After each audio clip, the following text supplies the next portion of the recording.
let's do another quick commentary on an AVGN related video. This time, a guy defending Castlevania 2. And for those unaware, he's covering the old review James did from 2004, although he does play one clip from the re-review as part of the Castlevania marathon. Even then, he concedes several of James's points, and I admit the nerd didn't do the best job arguing them at first, but even then I still have some issues. So let's get through this. But the first problem comes in when it changes from day to night. Why does it take so long? Nobody feels like sitting through this every time. Why did they think that that would be a good idea and interrupt the gameplay? Did they think it would be more realistic? I mean, in real life, I don't have to stop in my tracks when the sun sets and the box doesn't pop up in the air. It takes roughly 8.5 seconds to transition between day and night.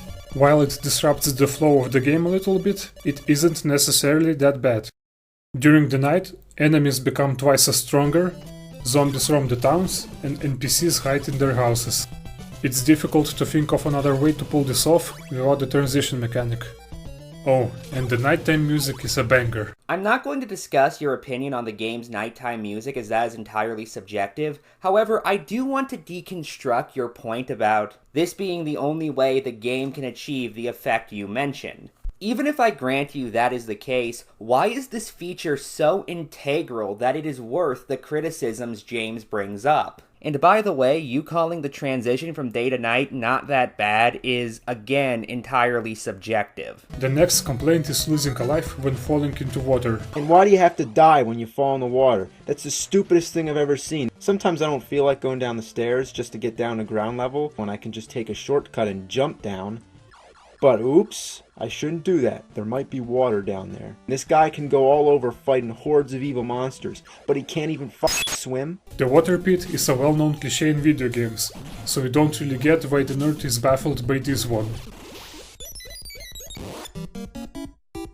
And that debunks what James said how exactly. Yeah, tons of games have water pits, but that doesn't mean Castlevania 2's inclusion of them is particularly logical. James could think it's nonsensical to include it in those other games as well. Also, your balloon fight example is a tad shaky, if only because it's not the water itself that kills the character in that game, but an enemy that comes out from the water when you get too close to it. Although functionally they're the same thing from a gameplay perspective, it does mean that James can't ask why this character can't swim because, well, maybe they can. It wasn't the water that killed them after all. This leads us to the next complaint, which is losing hearts when dying. When you die, you lose all your hearts and you have to start all over again. You lose all your hearts only when you get a game over.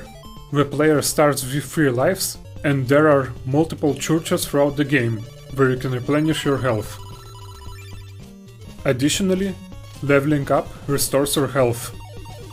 The first point is a minor imprecision of wording on James's part, but I'll grant you it's technically valid. However, your mention of churches restoring your health doesn't really do much. Same thing with your leveling up, as that tends to be a very rare occurrence in the game. Especially since you can only do it a total of 6 times throughout your playthrough. And regarding your mention of using churches to refill your health more generally, I'm just going to let Ego Raptor explain the issue with this point. In Castlevania 2, if you were man enough to make a pilgrimage to your local town, you could hit up the church and get all your health back. But if you died, you just kind of respawn where you died.